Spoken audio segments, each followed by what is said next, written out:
नमस्कार मंडळी, मी आपला संकेत आणि सुरू करत आजच्या बिग बॉसच्या कालच्या एपिसोडला. म्हणजे काल बिग बॉस मध्ये काय झालं ते आपण या व्हिडिओच्या माध्यमातून जाणून घेणार आहोत.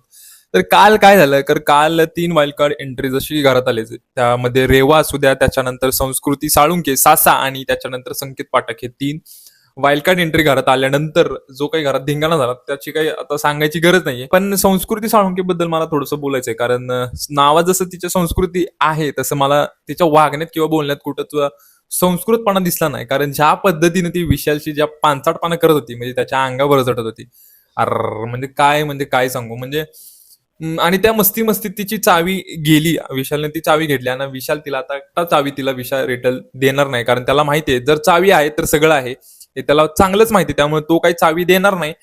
पण तिचा मेंदूला काय मुळव्यात वगैरे झाले काय मला काही कळणं झालंय. म्हणजे एवढं कॅज्युअलपणा तिनं जसा एवढा म्हणजे जे बाहेर जसं ती बोलत होती आतमध्ये येण्यापूर्वी, तसं तर तिच्यात एक पण मला वाटलं नाही.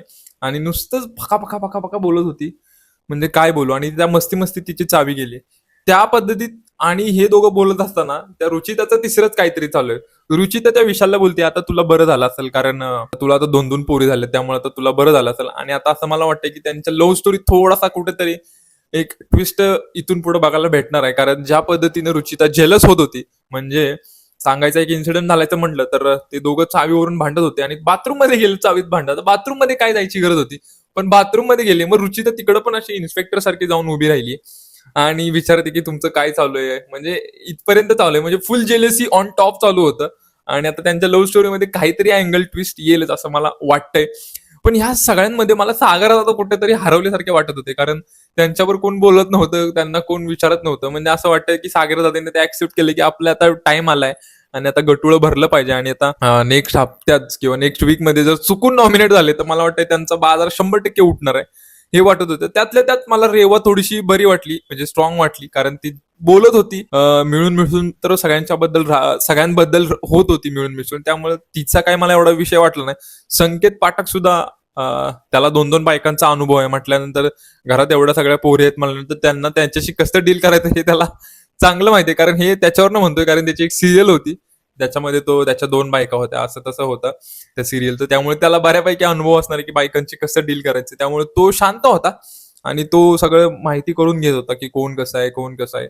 त्यामुळे तो पण मला ओके ओके वाटला. पण ह्यात मला आता तन्वीवरती मला वाटतं की बर्डन येईल. कारण ह्या 2 कॉम्पिटिटर असणार आहेत तन्वीचे. कारण त्यांनी ऍक्सेप्ट केलं होतं की आम्ही डायरेक्ट तन्वीला टार्गेट करणार आहे. त्यामुळे या दोघींच्या टार्गेटवरती तर तन्वी 100% असणार आहे. त्यामुळे तन्वी आता कसं या दोघींना डील करते ते येणाऱ्या काळात बघणं असेल. कारण तन्वी ऑलरेडी एक स्ट्रॉंग कंटेंटर आहे बिग बॉस विनरची. त्यामुळे ही त्या दोघी पोरींशी कसं डील करते हे बघणं थोडंसं इंटरेस्टिंग असेलच. राकेश बापट मला हिटमध्ये आहेतच, त्या तिघांनी पण ऍक्सेप्ट केलं. आणि ते तिघं आल्यानंतर पण राकेश बापट काम होते, म्हणजे जास्त काही टेन्शन नाही, जास्त काही लोड नाही. तुम्ही जावा सगळे भोसडत, मी खेळणार, असे कुठेतरी राकेश बापट होते. म्हणूनच ते सगळ्यांपेक्षा वेगळे.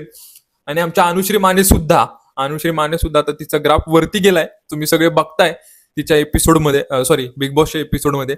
आणि त्या 3 जणांनी सुद्धा, म्हणजे जे काही वाईल्ड कार्ड मधून आले त्या तिघांनी सुद्धा ऍक्सेप्ट केलंय, भाई अनुश्री माने टॉप मध्ये आहे. त्या तिघांनी पण तिला टॉप मध्ये ठेवलं होतं. त्यामुळे अनुश्रीचा पण आता परफॉर्मन्स जबरदस्त इन्क्रीज होत चाललाय. पण आता मला एक कळना, ही प्राजक्ता, आता मला एक कळना, तिची टोळीचे सगळे मेंबर गेल्यानंतर ते आता ही टोळीनं त्या बाल्कनीत घेऊन बसायला लागली. मी अगोदरच्या पण एपिसोडमध्ये म्हटलंय, हिच्यावर जे जे कोण राहिले ते सगळे बाहेर गेलेत.